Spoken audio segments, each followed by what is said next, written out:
Please, I mean no harm! Who? Ha! Intruder! Why are you here? Please, my plane crashed. I mean no harm. He is an intruder. No, please! Take him away. Billionaire plane crash lands on a forbidden island. The villagers' reaction will shock you. The plane hit the beach with a loud boom. Sand flew everywhere. The ocean splashed up like it was angry. For a second, everything was silent. Then the metal started popping and cracking, and then a man crawled out. He was shaking. His suit was torn and dirty. His face was full of sand and tears. He dropped to his knees, right there on the beach, and threw his hands up, because he saw them. 9 men came out of the trees with spears, moving fast, surrounding him like hunters. Their faces were painted, their eyes were hard. The spear tips came close, too close, and behind them stood their king, staring at the stranger without blinking. Then the leader raised his spear and shouted something, and the whole beach held its breath, because it looked like they were about to end him right there, 1 hour earlier. In the village hidden beyond the trees, life stopped mid-breath. A woman carrying firewood froze. 2 boys chasing each other fell silent. Even the birds seemed to vanish. Then, all at once, the village erupted into movement. Warriors snatching spears, elders stepping out of huts, people whispering the oldest warning they knew. The earth has spoken. At the sacred fire, King Ngoro rose slowly. He was the ruler of the village, an elderly man with a calm face and an authority so deep it didn't need a loud voice.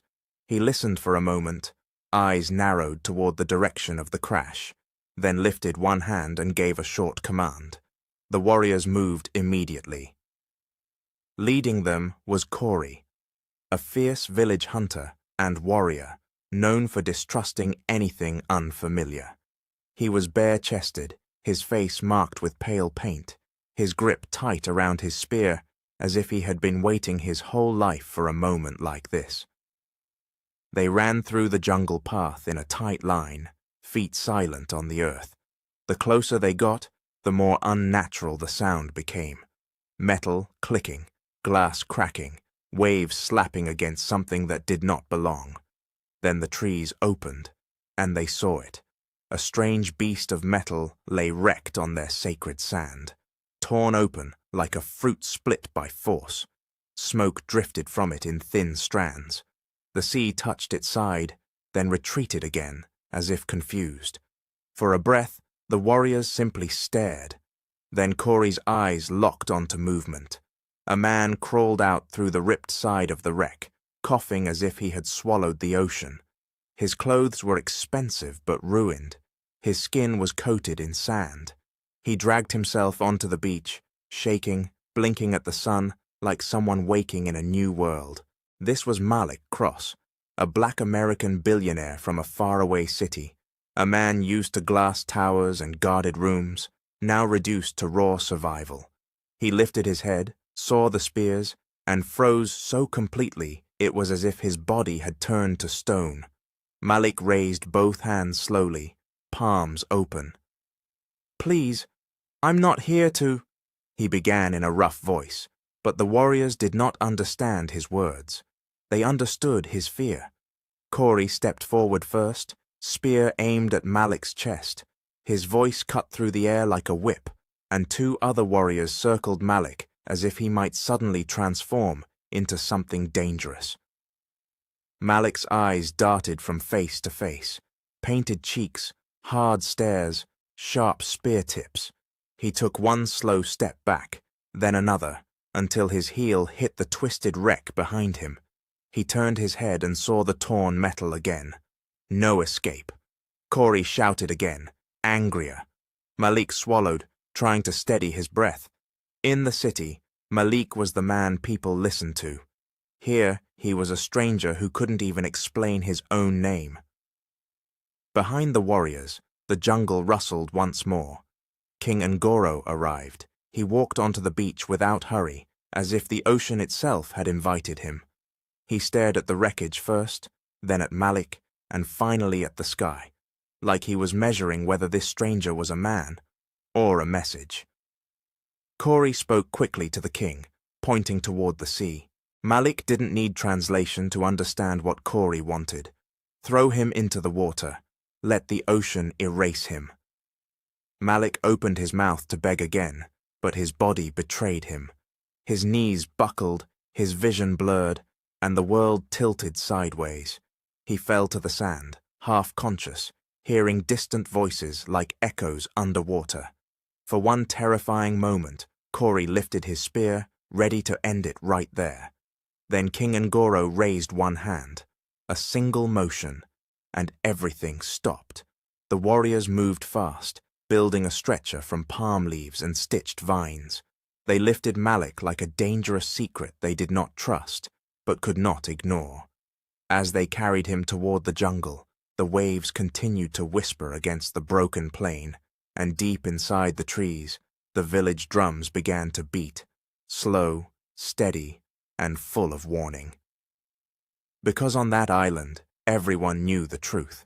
When the sea delivers a stranger, it is never by accident. 2 days after the crash shook the island beach, the ocean still held its secret. But far away in a gleaming coastal city, Malik Cross's name had become a whisper that wouldn't settle. Posters with his face were taped to street poles, bus stops, and glass walls. News anchors mentioned his disappearance carefully, because men like Malik didn't just vanish. They were usually surrounded by security, schedules, and control. Inside the Cross family home, grief moved like a shadow. Mrs. Cross, Malik's mother, sat in the living room with tired eyes and trembling hands. She was a dignified woman who had raised her son with discipline and faith, but the silence in the house was heavier than anything she had ever carried. Every few minutes, she stared at her phone as if her stare alone could make it ring. Across the room stood Nia Cross, Malik's younger sister, sharp-minded, brave, and stubborn in the way only a sister could be. While their mother sank into exhaustion, Nia stayed in motion. She called hospitals, she called airports, she called private contacts Malik once helped. She refused to accept the word missing as if it were a final sentence. That evening, the front door opened softly. Serena Vale stepped in. Malik's fiancée. She was polished and beautiful, dressed in perfect calm, the kind of woman who always looked like she belonged in expensive rooms. Her voice sounded gentle when she greeted them, but her eyes moved too quickly, scanning the house like she was counting what was hers. "I'm here," Serena said, placing a hand to her chest, as if she was heartbroken. "We'll get through this." Mrs. Cross stood and hugged her, desperate for any comfort. Nia didn't hug back, she simply watched. Later that night, a man in a dark suit arrived, Attorney Briggs, the family lawyer. He carried a folder thick with documents and wore the tense expression of someone who knew he was walking into trouble. They sat at the dining table under soft light. Attorney Briggs cleared his throat. "I need to explain something important," he said carefully. "If Malik is declared legally dead, certain controls transfer, companies, properties, accounts." Mrs. Cross's face tightened. "Declared dead?" she whispered, as if the words burned her tongue. Serena leaned forward immediately. "No one is declaring him dead," she said, voice smooth. "But we have to be realistic. Malik would want his affairs protected." Nia narrowed her eyes. "Protected by who?" Serena's smile didn't break. "By me. By family." Attorney Briggs hesitated, then added, "There is also a will." Mrs. Cross's fingers gripped the table edge. "What does it say?" Serena answered too quickly. "We don't need to discuss that now." Nia caught it. The speed, the control. The way Serena's calm didn't match the pain in their home. The next morning, Mrs. Cross stood in the kitchen, staring out the window, barely eating. That was when a knock came at the door. A tall man stepped in, wearing a simple suit and a warm expression. This was Pastor Eli Stone, the the family's longtime pastor, steady, gentle, and known for speaking truth even when it made people uncomfortable. He looked at Mrs. Cross like he could see straight through her grief. "Don't bury your son with your thoughts," Pastor Eli said softly. "Not without proof." Mrs. Cross broke down quietly. "But what if he's gone?" Pastor Eli shook his head once. "A mother knows, and your spirit is not saying goodbye. It's saying wait." Across the hallway, Nia heard Serena's voice on the phone, low, controlled, and far too calm for a grieving fiancé. "Just push it," Serena murmured. "Once they sign, we move forward." Nia stepped back into the shadows, heart pounding, and in that moment, she realized something that made her stomach turn. Serena wasn't falling apart. She was organizing. That same night in the city, while Serena's quiet phone call still rang in Nia's ears, the island village held its own kind of meeting. A meeting that could decide whether Malik Cross would live long enough to ever come home. The moon hung over the jungle like a watchful eye as villagers gathered around the sacred fire. Flames danced upward, throwing orange light across painted faces and carved beads. The air smelled of smoke, herbs, and fear. Malik lay inside a guarded palm hut, not far from the circle, still unconscious, his breathing shallow but steady. 2 warriors stood at his door, spears crossed, listening to every sound he made like the sound itself might be a trick. At the center of the fire circle sat King Ngoro, upright on his carved stool, his expression calm but unreadable. He looked like a man carrying the weight of the ancestors on his shoulders. To his right stood Prince Jahan, his son, young, proud, and hungry to prove he was the future ruler. Jahan's eyes were sharp tonight, and his patience was thinner than smoke, and in front of them stood Corey, spear in hand, as if he was the fire's guard dog. Corey spoke first. He described the crash, the metal beast on the shore, the stranger crawling out like a sea spirit wearing human skin. He told them Malik's clothing was too fine, his skin too clean, his presence too strange. Then Corey delivered his conclusion, his voice loud enough to cut silence into pieces. "He must be thrown into the sea." A wave of murmurs spread across the elders. One elder, voice shaking, argued that outsiders always came with trouble. Another elder suggested they keep Malik alive only to use him, because if the stranger had come from the sky, maybe he knew secrets that could strengthen the village. That idea made several people nod, not because it was right, but because fear makes ugly ideas sound useful. Prince Jahan stepped forward. He didn't speak like a boy. He spoke like a man performing power. He said the island had remained untouched for generations because they obeyed the old rules. He reminded them the sea was their wall, their protection, and if one outsider had arrived, it meant more could follow. Then he said something that made the fire seem to burn hotter. "If we let him live, we invite the world." Corey nodded at Jahan's words like they were prophecy, but before the council could lock itself into one path, a slow tapping sound approached the circle, a staff against earth. Villagers shifted aside as Mama Sefu entered, leaning on her carved walking stick. She was the village healer, elderly, respected, and feared in equal measure. People trusted her hands because her herbs had saved children and warriors alike, but they also feared her wisdom because it didn't bow to pride. Mama Sefu didn't argue loudly. She didn't insult anyone. She simply crouched by the fire and dropped dried leaves into the flames. The smoke changed instantly, swirling thicker, curling upward as if it carried words. Mama Sefu watched it carefully, then lifted her chin. She spoke in a calm voice that forced the circle to listen. She reminded them the storm that brought Malik was not ordinary, and the sea did not deliver something without purpose. Killing too quickly, she warned, could make the island punish them for spilling blood they didn't understand. Prince Jahan scoffed, his mouth tightening with disrespect.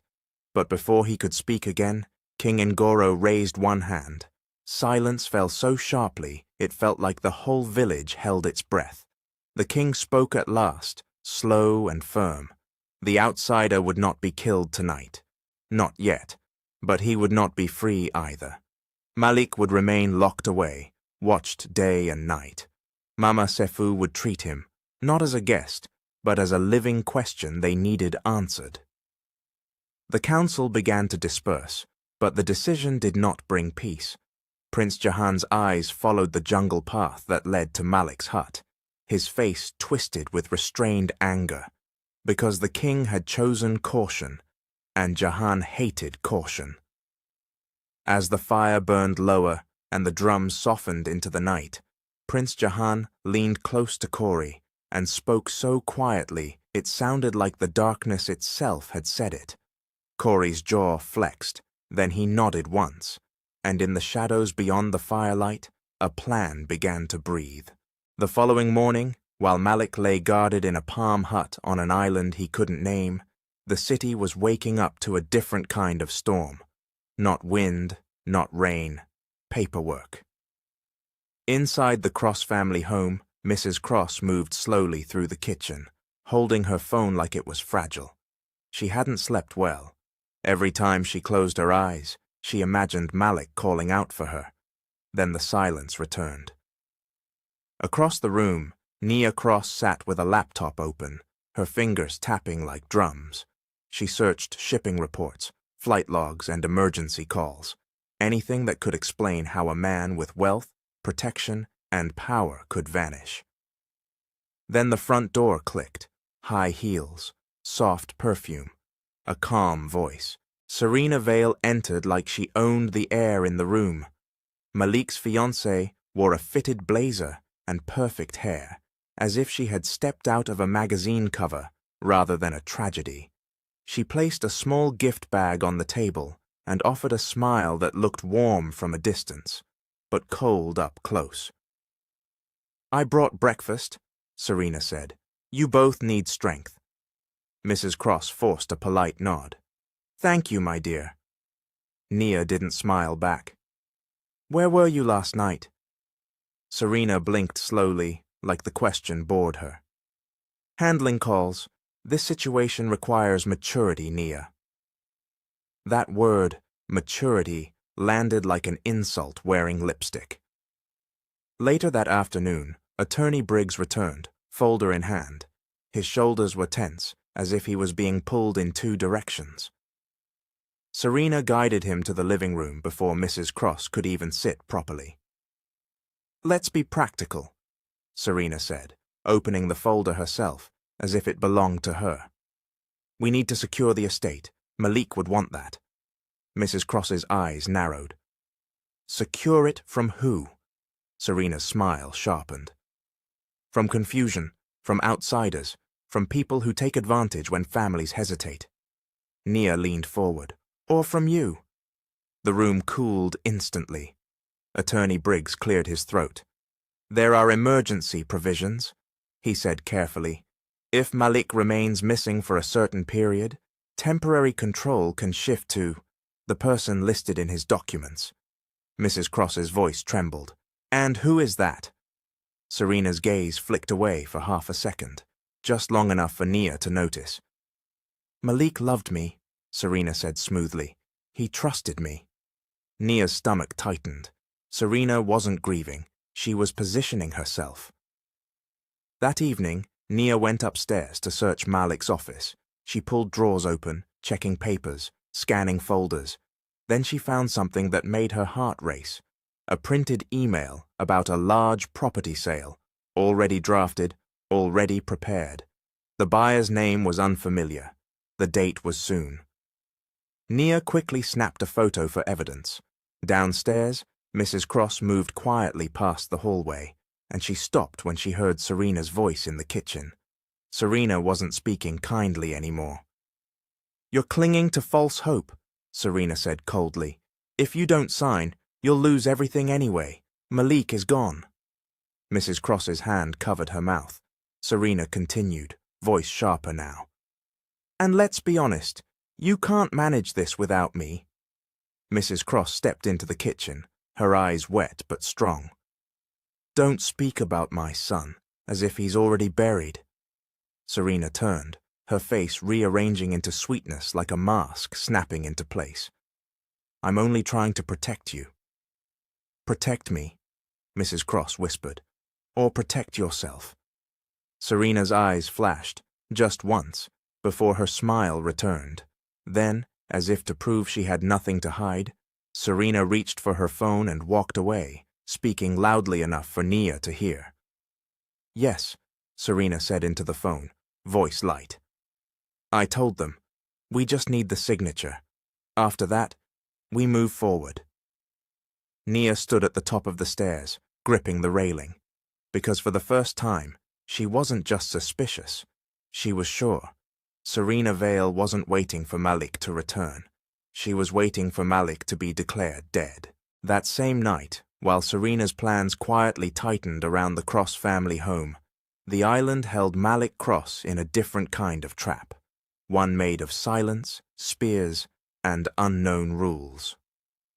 Malik drifted in and out of sleep beneath a palm frond roof.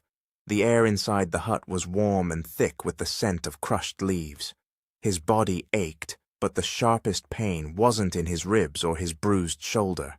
It was the fear of not knowing what came next. Outside his door, 2 guards shifted positions, their spear tips scraping lightly against the earth. Malik's eyes opened slowly, and for a moment he didn't remember where he was. Then he saw the woven walls, the shadows moving at the entrance, and the firelight flickering through cracks like watchful eyes. He swallowed hard and tried to sit up. His head spun, but he forced himself steady. A small figure appeared at the doorway, careful, quiet. This was Malik, the village healer's young apprentice. He held a coconut shell glass filled with water, and he approached Malik the way someone approaches a wounded animal, respectful, uncertain, but not cruel. Malik offered the water with both hands. Malik accepted it slowly, nodding with gratitude. Thank you, he said, though the boy didn't understand the word. Malik took a sip, then gently pointed to Malik and raised his eyebrows as if asking his name. Malik hesitated, then touched his own chest. Malik, he said softly. Malik repeated it carefully. Malik. The boy's eyes widened, surprised Malik could copy the sound. For the first time since the crash, Malik saw something other than suspicion in someone's face. Curiosity. Malik left quickly before the guards could scold him for lingering. Malik lay back down, staring at the ceiling, listening to the village beyond the hut. He heard distant drums, soft chanting, and footsteps moving like the village never fully slept. Then later, when the night deepened and the guards' voices grew lazy with fatigue, something changed. A faint rustle. A shadow moved near the hut wall. Malik's muscles tightened, the hut's entrance lifted slightly, and a figure slipped inside as quietly as smoke. She wasn't a guard. She didn't carry a spear. She carried a small bowl wrapped in cloth. This was Aina, the village's most admired young woman, known for her calm grace, her steady eyes, and the quiet strength people often mistook for softness. Her hair was braided neatly, and her posture was careful, as if she knew one wrong sound could ruin everything. Aina knelt and set the bowl in front of Malik. Warm food. The smell alone made Malik's throat tighten. He stared at her, stunned. Aina pressed one finger to her lips. Not a word, just a warning. Malik nodded quickly. He ate slowly, watching her face. She watched him too, not with fear, but with a strange seriousness, as if she was trying to decide what kind of man he really was. Malik gently pointed to himself. Malik, he said clearly. Aina blinked, then repeated it softly. Malik. Then she touched her chest. Aina. Malik repeated. Aina. careful and respectful. Ina glanced toward the doorway, then quickly dragged her fingertip across the dirt floor, drawing a simple picture. A circle, a line, and another circle, like an island surrounded by water. Then she drew tall shapes, straight and narrow, like towers. Malik understood. She was asking where he came from. He took a deep breath and drew his own shapes, bigger towers, roads, and a small car. He pointed upward, miming flying, then pointed to the wreck. Ina's eyes widened slightly, like his world sounded impossible. She reached into a small pouch at her waist and pulled out a shell charm, smooth and pale, carved with a tiny symbol. She placed it in Malik's palm, then closed his fingers around it. A gift, or a promise. Before Malik could speak again, Ina lifted her head sharply, listening. Footsteps. She rose quickly, her movements controlled, and slipped out as silently as she came. Malik sat there holding the carved shell, heart pounding, because he understood one thing clearly now. Someone in that village didn't want him dead, and that someone had just risked everything to prove it. The next evening, while Malik sat in a guarded hut turning Ina's carved shell over and over in his palm, the city was getting louder, phones buzzing, doors slamming, and people speaking about Malik Cross like he was already a memory. In the Cross family home, Nia Cross stood in Malik's office, staring at the photo she had taken of the drafted property sale. Her jaw was tight, her mind was sharper. She didn't just feel something was wrong anymore. She had evidence. Downstairs, Mrs. Cross sat at the dining table with her hands folded, not eating, only listening. Every sound in the house felt like it carried hidden meaning. Even the refrigerator humming felt like a threat. Then the doorbell rang. Nia walked down and opened the door. A tall man in a tailored jacket stood there, forcing a friendly smile. This was Dante Reed, Malik's longtime best friend, known in their circle for charm, jokes, and loyalty, at least on the surface. "Nia," Dante said warmly, stepping in like he belonged. "I came as soon as I heard. How's your mom holding up?" Nia didn't answer the way he expected. She stared at him for a long moment, studying his face like she was reading a lie. "You've been talking to Serena," Nia said flatly. Dante chuckled nervously. "Serena, she's the fiancée, Nia. Of course we've talked. We're all trying to..." "Trying to what?" Nia cut in. "Help or control?" Mrs. Cross entered the hallway quietly. "Dante," she whispered, as if hearing his voice reminded her Malik was still missing. "Thank you for coming." Dante's expression softened, and he took Mrs. Cross's hand with fake tenderness. "Auntie, we're going to find him," he promised. "Malik is strong." But Nia's eyes didn't soften, because she noticed something small, something loud. Dante wore a sleek watch with a silver shine, one Malik had once admired. Nia remembered it clearly because Serena had gifted it to Malik on his birthday. Malik had joked about it being too flashy. Now it sat on Dante's wrist, like it belonged there. Nia's stomach turned. Dante noticed her stare and quickly tugged his sleeve down. This old thing?" he said, laughing too quickly. "Just something I picked up." Nia nodded slowly, pretending to accept it, but her mind filed it away like a knife. That night, Mrs. Cross moved quietly into the kitchen for water and froze when she heard Serena's voice. Serena was on the phone again, speaking with careless confidence. "She's stubborn," Serena murmured, referring to Mrs. Cross. "But she'll break. They always do." Mrs. Cross's heart clenched. "And Briggs," Serena continued. "He's nervous, but money calms nervous men. Once the signatures are done, I don't want any delays."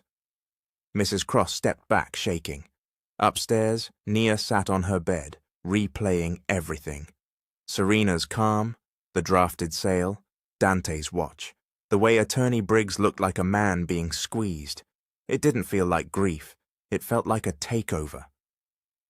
The next day, Nia pretended to leave for errands, but instead she parked down the street and waited. Hours passed. Her hands sweated on the steering wheel. Then she saw Serena step outside the house, and she wasn't alone. Serena climbed into a sleek car. Dante climbed in too. Nia's breath caught. She started her engine quietly and followed at a distance, careful not to be seen. They drove to a quiet restaurant across town, one with tinted windows and private booths. Nia watched from outside as Serena and Dante sat too close, laughing like there was nothing to mourn. Then Serena reached across the table and touched Dante's hand. Not like a grieving woman, like a woman making plans. Nia's throat tightened. She lifted her phone and took pictures, proof she couldn't be talked out of later. As she watched, Dante leaned in, speaking low, and Serena laughed, smooth, satisfied, unafraid.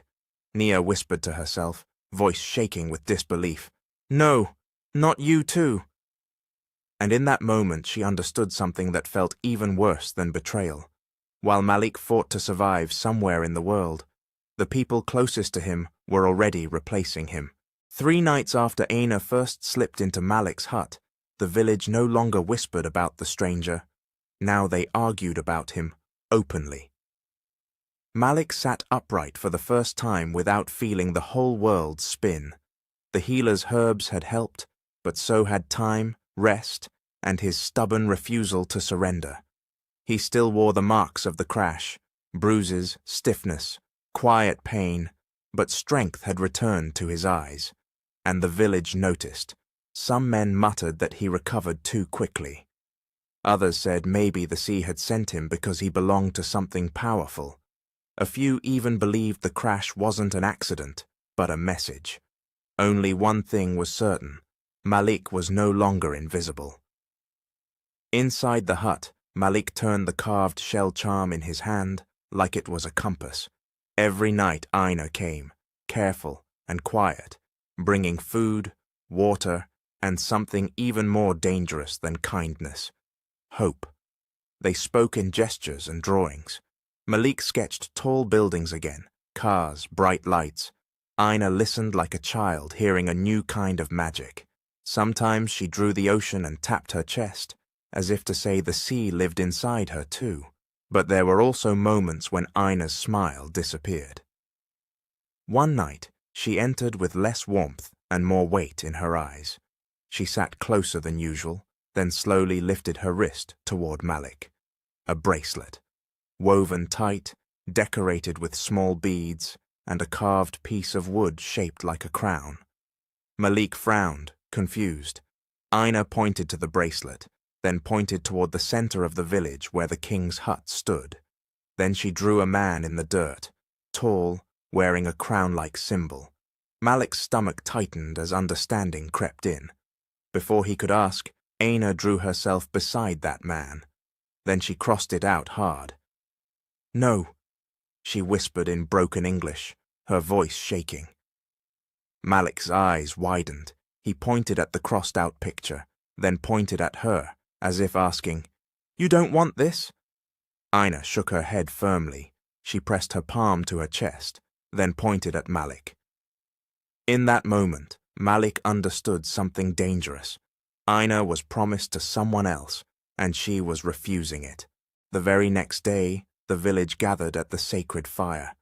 Drums beat in celebration rhythm, but beneath the sound, tension lived like a hidden blade. King Ngoro stood before the people. Beside him stood Prince Jahan, dressed in ceremonial cloth and beads, his chin lifted like a man who believed the world owed him loyalty.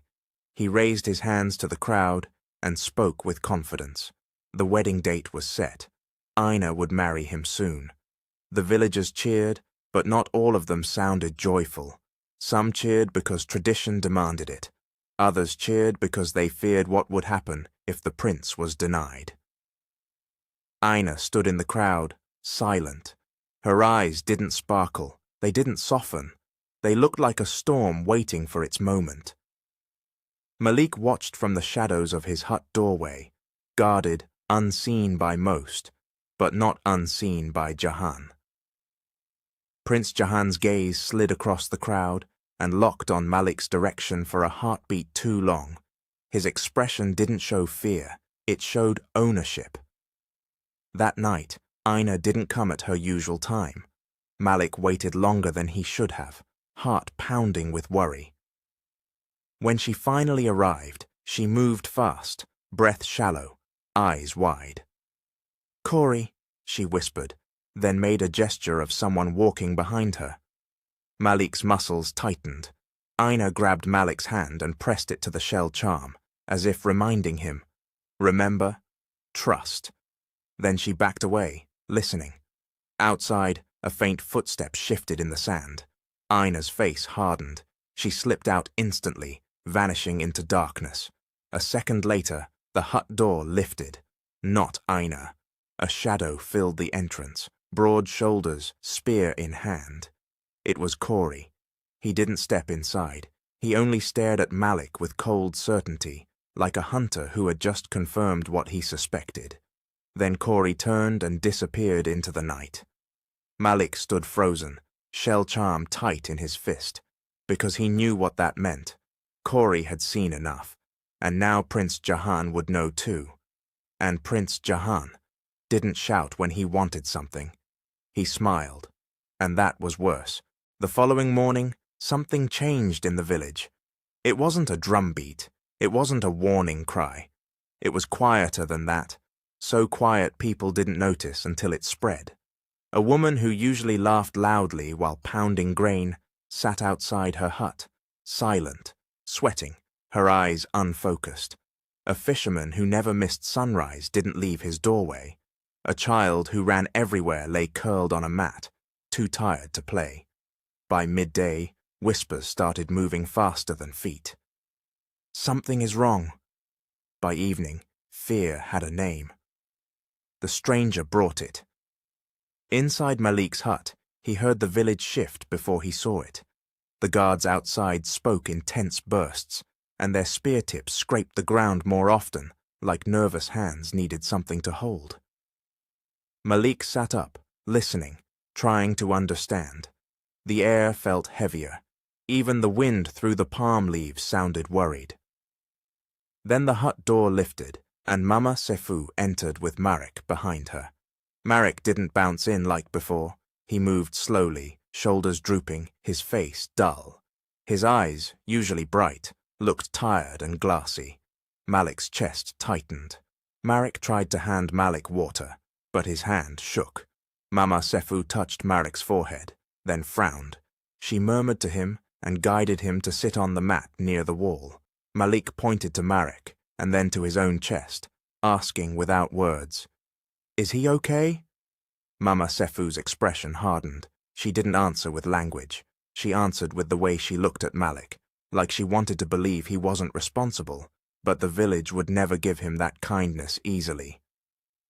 Outside, voices rose. Malik heard Prince Jahan's tone, sharp, furious, certain.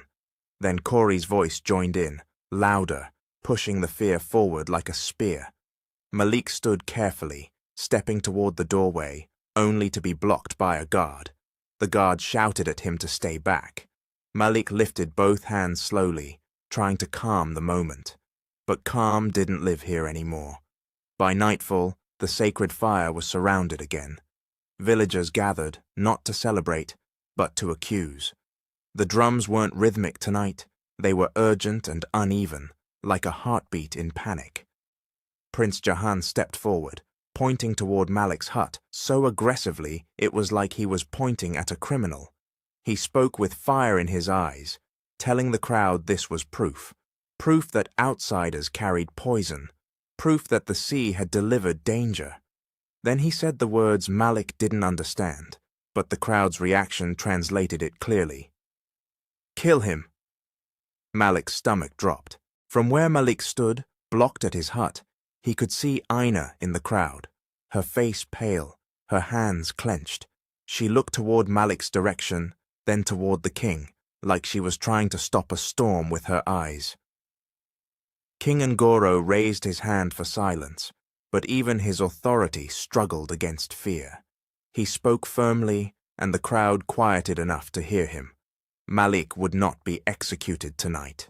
But the king's voice was colder than before. The king declared that Malik would remain locked away, watched even more closely. Mama Sefu would continue treatment for the sick, and if the illness worsened, if more villagers fell, the village would no longer hesitate. Malik swallowed hard. He wasn't just a prisoner now, he was a suspect. Back in the hut, Malik watched Marek struggle to sleep. He thought of the city, hospitals, medicine, clean water, hand-washing, distance, simple rules that saved lives.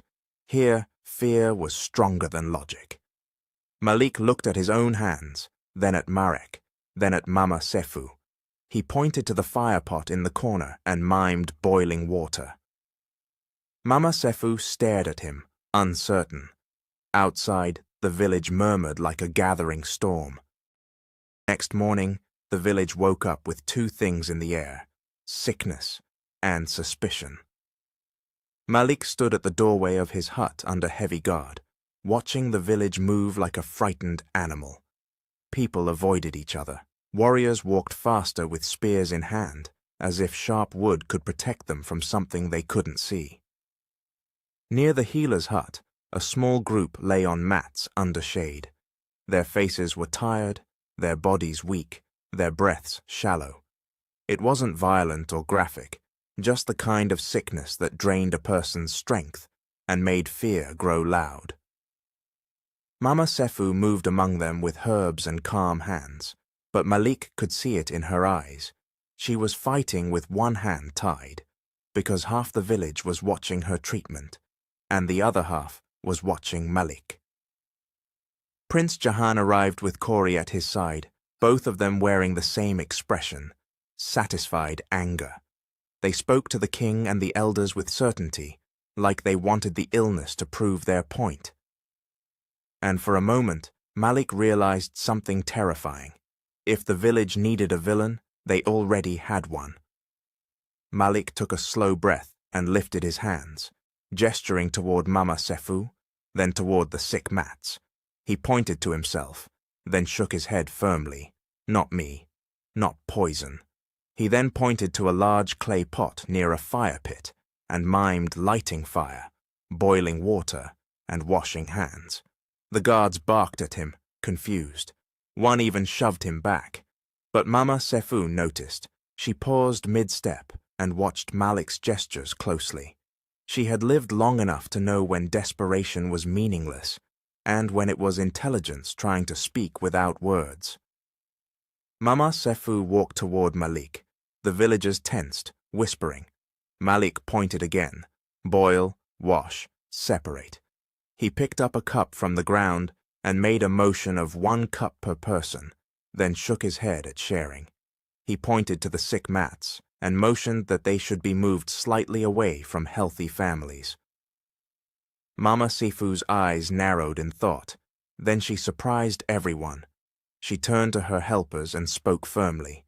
They obeyed immediately, bringing more water, more cloth, more space. She ordered a fire built stronger. She ordered a clay pot filled and set above the flames. The water began to heat. Some villagers protested. Corey scoffed, speaking loudly as if Malik had bewitched the healer. Prince Jahan stepped forward, voice sharp. He accused Malik of trying to control the village through strange new rules. He said Malik wanted them to obey him like servants. Mama Sefu didn't argue, she just kept working. When the water boiled, Mama Sefu dipped cloth into it and began cleaning hands. Hers first, then her helpers. Malik nodded quickly, showing approval, then pointed to the mats again and mimed distance. It was simple, but on the island, simple changes could feel like rebellion. The king arrived to watch. King Ngoro stood silent, observing the pot, the steam, the sick villagers, and Malik's calm focus. The king didn't smile, but his eyes shifted, less anger, more assessment. Hours passed, and then something happened that changed the sound of the village. A small cough eased. A woman who hadn't spoken all morning took a sip of clean water and whispered that her head felt lighter. Not a miracle, but improvement, hope. As evening approached, Prince Jahan's face tightened. Corey's grip on his spear hardened. They didn't look relieved that people were improving. They looked angry that Malik had gained something they didn't want him to have. Trust. As the sun lowered, King Ngoro turned and walked away without speaking to Malik. But as he passed, the king paused just long enough to glance at Malik's hands, steady, disciplined, unwilling to panic. That night, Aina slipped near Malik's hut again, her eyes shining with emotion. She didn't speak much. She didn't need to. She simply pressed her hand briefly against Malik's, a silent thank you. Then she vanished into the dark. Malik exhaled slowly, staring at his hands again. In the city, Malik was powerful because of money. Here, on this island, Malik realized something else. Power came from saving what others thought was already lost. But as the drums softened into night, Malik didn't know one dangerous truth. Prince Jahan would never forgive him for that. The following night, the village drums did not sound like healing. They sounded like judgment. Even before Malik saw anyone, he felt it. The tension in the air, the way voices carried sharply through the huts, the way guards outside his door stood straighter than usual. It was the kind of quiet that comes before a crowd decides something together. Then the hut door flew open. 2 warriors grabbed Malik's arms. Malik tensed, but he didn't fight. He knew fighting would make him look guilty, even if he wasn't. He only raised his hands slightly, trying to show he wasn't a threat. They dragged him out into the open. Villagers poured toward the sacred fire, forming a wide circle. Faces glowed in firelight, some angry, some fearful, some uncertain. Elders leaned on staffs. Warriors stood with spears like a wall. At the front stood King Ngoro, his expression hard tonight, like the weight of leadership had sharpened him. Beside him stood Prince Jahan. Jahan's eyes gleamed like he had been waiting for this moment. His shoulders were squared, his voice ready. And when Malik was forced down near the fire, Jahan stepped forward and began speaking fast, loud, and with absolute certainty. Even without understanding the language, Malik understood the performance. Jahan was telling a story where Malik was not a survivor or a healer, a story where Malik was the reason the village suffered. Corey stepped forward next, spear in hand, and added fuel to the fire. He pointed toward the sick mats, toward the boiling pot, toward the changes Mama Sefu had allowed. He spoke as if Malik's help was an insult to tradition, as if clean water was a weapon, as if Malik's calm was suspicious. The crowd murmured, swaying between fear and doubt. Then Jahan delivered the line that made the circle tighten. He accused Malik of bringing the sickness on purpose, so he could pretend to be the cure. He accused Malik of trying to win trust, so he could steal secrets, steal land, steal the people. Malik's throat went dry. He shook his head firmly, pointing to his chest, then making a no motion with both hands. He pointed to the sick villagers and mimed caring, washing, protecting. But the crowd didn't want gestures. They wanted a target. King Ngoro lifted one hand for silence. It came, but it was thin. Fear still breathed beneath it. The king spoke slowly, his voice carrying across the fire. He asked questions. He watched Malik's face closely, like he was searching for truth in Malik's eyes. Malik stood straighter, forcing calm into his body. He pointed to the boiling pot again, then to Mama Sefu, then to the villagers who had improved. He tried to show that life was proof, but Jahan's expression never changed, because Jahan didn't care about proof, he cared about control. Then something happened that cracked the whole village in half. A voice rose from the crowd, clear, trembling, but strong. No. Everyone turned. Aina stepped forward. She moved into the firelight like someone walking into danger on purpose. Her eyes weren't soft tonight. They were steady, brave, and when she looked at Malik, she didn't look away. The village gasped, not because she spoke, but because she dared to stand close to the stranger. Aina spoke in her language quickly, her hands clenched at her sides. Malik didn't understand the words, but he understood the meaning in her tone. She was defending him. Prince Jahan's face tightened, stunned, then twisted into rage. He stepped toward Aina, voice harsh, as if her loyalty belonged to him by law. King Ngoro's jaw flexed. The king looked at his son, then at Aina, then at the murmuring crowd. And Malik realized the king wasn't only judging Malik anymore, he was judging Aina. King Ngoro's voice fell like a final stone. Malik would be imprisoned again, tighter than before. And Aina would be confined for cleansing, watched closely until the village decided if her defiance was a betrayal. The crowd murmured louder. Some looked shocked, some looked satisfied, some looked afraid. Malik's chest tightened as warriors grabbed him again. He turned his head just once as they dragged him away. Aina met his eyes, and in that one look, brief and burning, Malik understood a promise without words. This wasn't the end. That night, as Malik was locked behind woven walls and the village drums changed into a steady alarm rhythm, Aina whispered into the darkness so softly, only fate could hear it. "We run!" The next evening, after Malik was locked away and Aina was taken from the village eyes, the island did something strange. It celebrated, not with joy, but with ritual. The drums began before sunset, slow and heavy, echoing through the trees like footsteps of something old.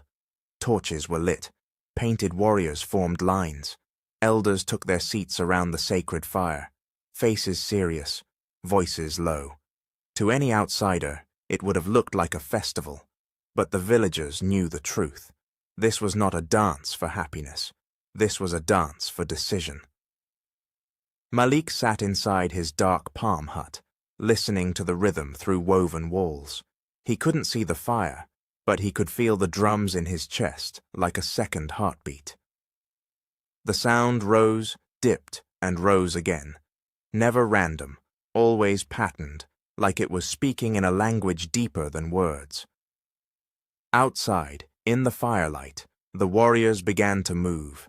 Their bodies were painted with lines of white and red, their feet stamping the earth in synchronized steps. Spears lifted, lowered, turned, like they were drawing invisible shapes in the air. The dancers formed circles, then broke into straight lines, then returned to circles again, as if the ground itself was guiding them. And then Aina appeared. She was brought into the open by two older women, dressed in ceremonial cloth and beads that shimmered in the torchlight. A bracelet was tied tighter around her wrist, the same betrothal mark Malik had seen before, only now it looked heavier, like a chain disguised as jewelry. Aina's face was calm, but her eyes weren't. They were awake, watching, remembering. The villagers cheered politely as she stepped into the center of the circle, because the village expected her to look honored, expected her to look obedient. Prince Jahan stood near the king, watching her like she was property returning to its rightful shelf. His mouth held a tight smile that didn't reach his eyes. King Ngoro watched too, but not with pride, with concern, like he could feel the village splitting beneath his feet. The dance began again, louder now. Aina moved with the dancers, forced into the pattern as if the dance itself was a command. She turned, stepped, stamped, and lifted her arms the way tradition demanded. But Malik, listening from the dark, could tell something else was happening, because the rhythm changed whenever Aina moved. The drums beat one way when the warriors formed a circle. Then the drums beat differently when they formed a line toward the lagoon. Then again when they shifted toward the northern trees. It was like the island was giving directions, hidden inside celebration.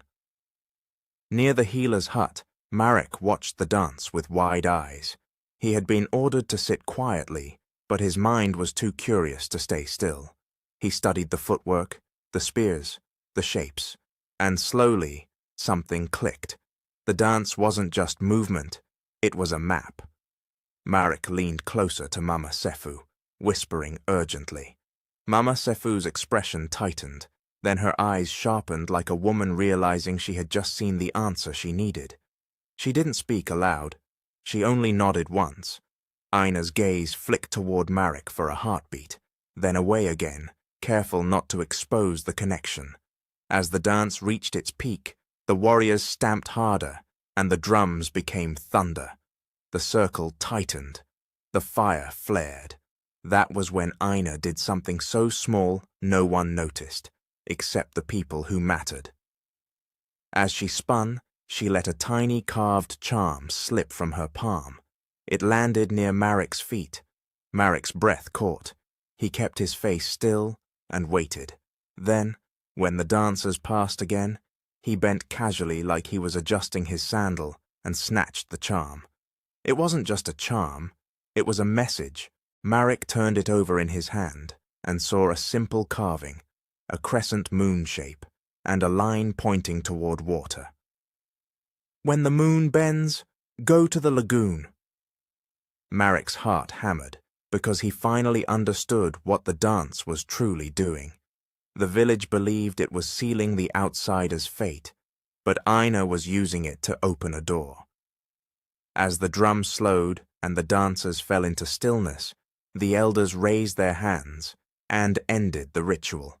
The villagers cheered again, satisfied the island had spoken. Prince Jahan smiled like a man who thought he had won.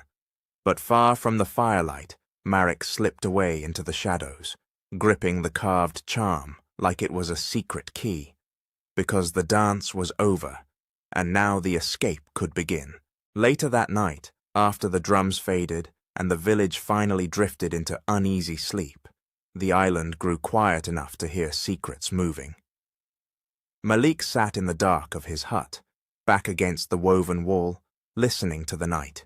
He could hear guards outside shifting their feet, whispering softly to each other, growing tired. He could hear insects humming in the distance like the jungle never truly rested.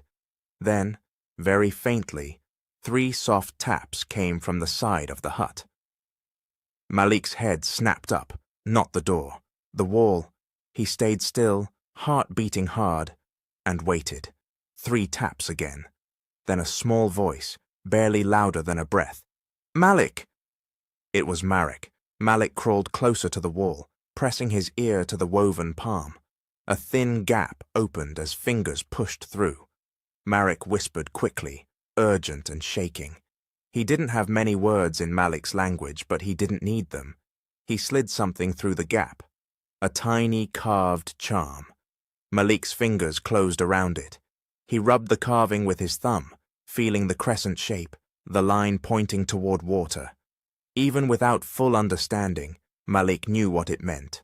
A path, a time, a chance. Malik sat very still, breathing slowly. For the first time since the crash, he wasn't only surviving, he was preparing. Hours passed. The moon climbed higher, then began to tilt, hanging lower in the sky, like it was bending just as the charm predicted. Outside, guards' voices grew lazy, their posture softened. One laughed quietly at something the other said. Malik waited. Then he heard it, far away near the healer's hut. A sudden sharp cry, a commotion, voices rushing. It wasn't panic, it was distraction. Mama Sefu had moved. She had created the noise on purpose. Malik rose silently, heart pounding, and approached the door. He tested the simple latch with careful hands. It wasn't a city lock. It was rope and wood, strong but not impossible. He worked slowly, using patience instead of force. Then it gave. The hut door lifted. Malik stepped out into the night like a ghost. He froze immediately. Guard on the left. another on the right, but both had turned their heads toward the healer's direction, distracted by the sudden activity. Malik kept low, moved behind the hut, and slipped into the shadows between trees. The jungle swallowed him. Every step was careful. Every breath was controlled. Malik didn't run. Running made noise. Running brought attention. He moved like someone who understood one mistake could end everything. Then a shadow appeared between the trees ahead. Aina. She stepped into moonlight for only a second, just long enough for Malik to see her face. Her eyes were fierce tonight, no fear left in them. In her hands, she held a coiled rope and a carved wooden paddle, stolen from somewhere important. She didn't speak. She grabbed Malik's hand and pulled him forward. They moved through the jungle path like they had rehearsed it 100 times. They passed sleeping huts. They passed carved posts marking sacred ground. They passed a silent lookout, close enough that Malik could smell smoke on the man's clothes. Aina stopped once and pressed her finger to Malik's lips, pointing toward a narrow trail covered by hanging vines, a hidden route. They slipped through it, pushing leaves aside, stepping over roots, moving toward the sound of water, the lagoon. Aina's pace quickened, and Malik felt it. She sensed danger behind them. Then it happened. A branch snapped behind them. Both froze. Aina's eyes widened. Another sound. Footsteps. Fast. Aina pulled Malik down behind thick bushes. A torch flickered between trees. A voice hissed sharply in the island tongue. "Corey!" Malik's stomach clenched. Corey moved past, scanning the path like a hunter smelling blood. His spear tip glinted in torchlight as he searched. For a moment he stopped, so close Malik could hear his breathing. Aina held her breath. Malik held his. Then Corey moved on, disappearing deeper into the trees. Aina didn't wait. The second the torchlight faded, she pulled Malik up and ran, quietly but fast, toward the lagoon. They burst through the last line of trees and found the canoe hidden beneath reeds, exactly where the dance map had pointed. Aina shoved it into the water. Malik climbed in. Aina grabbed the paddle and pushed off. The canoe glided out, cutting through dark water. Behind them, a shout split the night. Torches erupted along the shore, and Corey's voice rose above the chaos like a curse. "Bring them back!" But the canoe was already moving, and the ocean, wide, waiting, and unpredictable, opened its arms. The following morning, the island was only a fading shadow behind them. Malik and Aina sat low in the canoe as the sun rose, painting the water gold. Their arms ached from paddling through the night, and their throats were dry, but neither of them spoke the word, "Stop."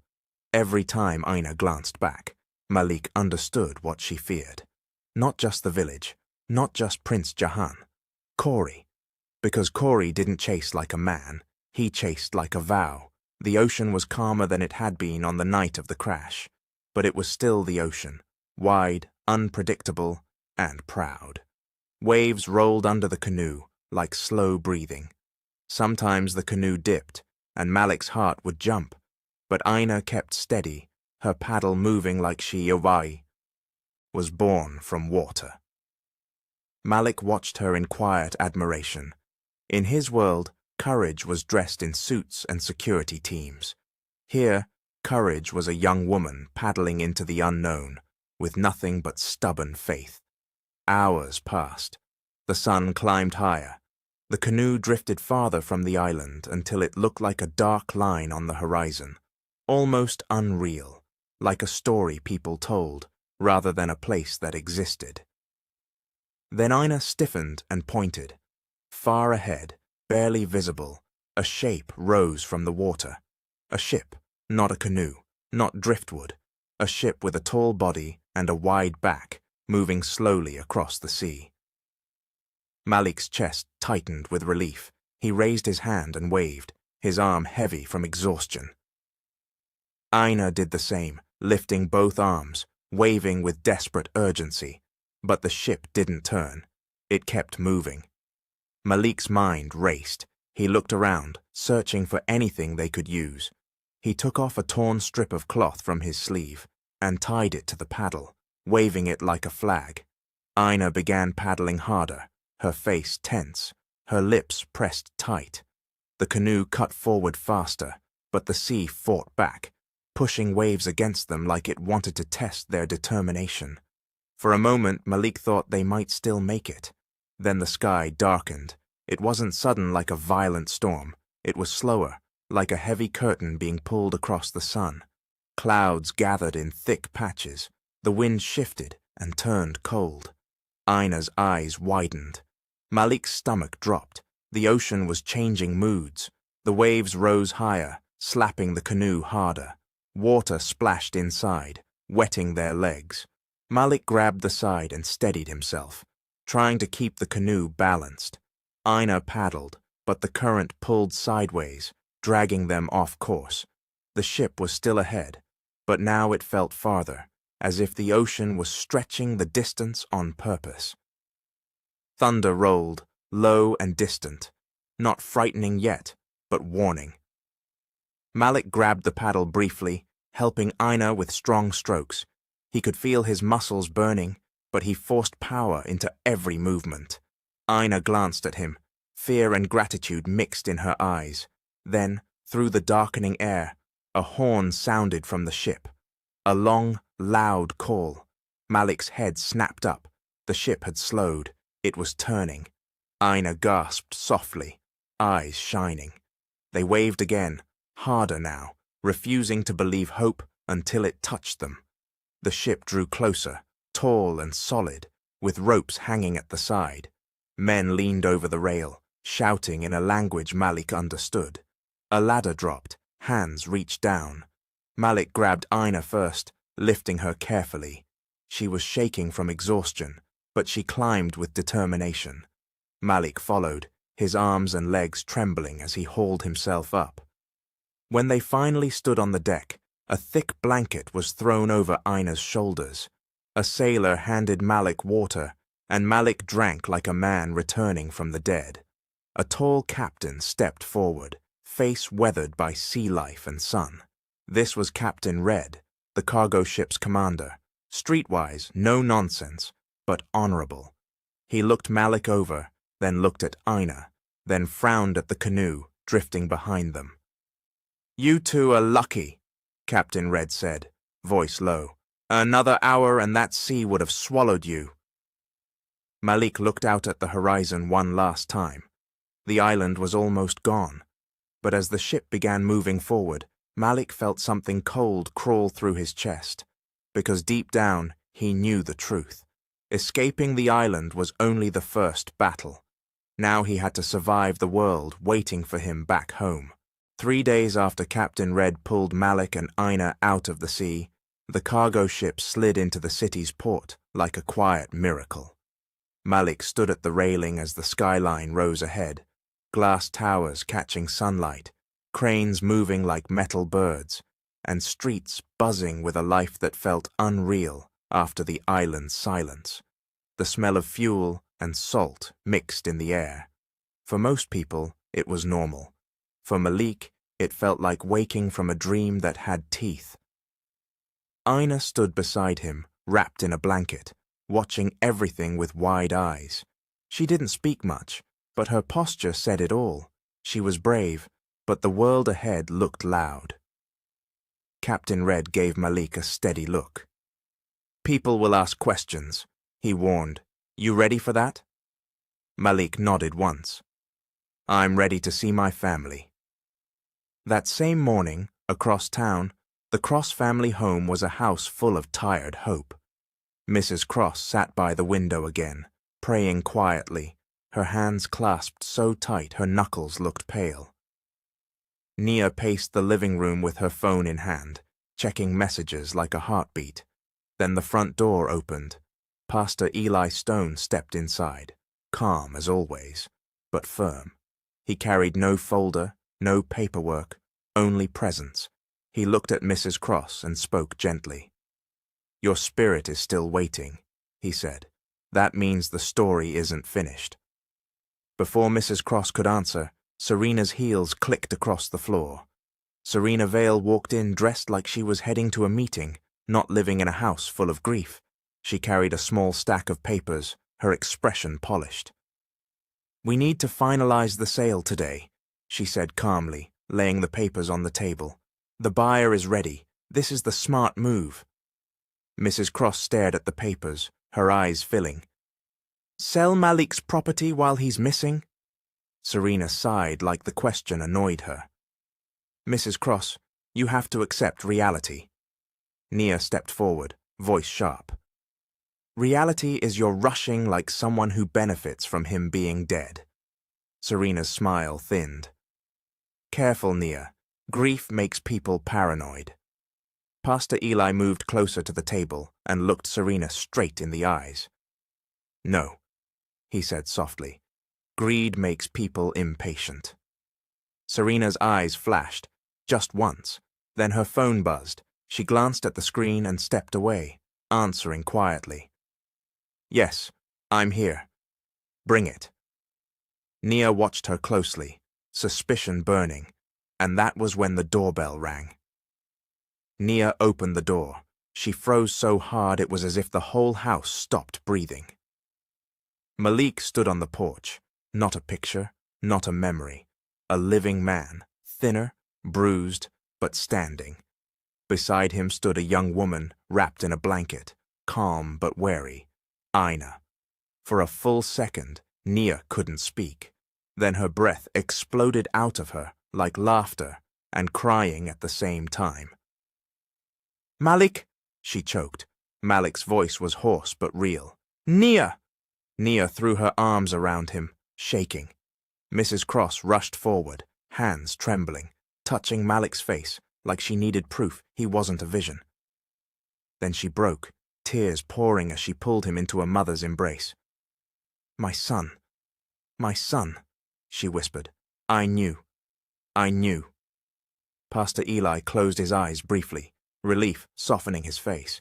He murmured, "Thank you," under his breath. Aina stood quietly near the doorway, overwhelmed but steady. Malik glanced back at her, giving her a small nod. "You're safe here." Then Serena entered the hallway. She stopped mid-step. Her smile was already forming out of habit, until her eyes landed on Malik. The color drained from her face so fast it was almost frightening. For a heartbeat, she looked like someone who had seen a ghost.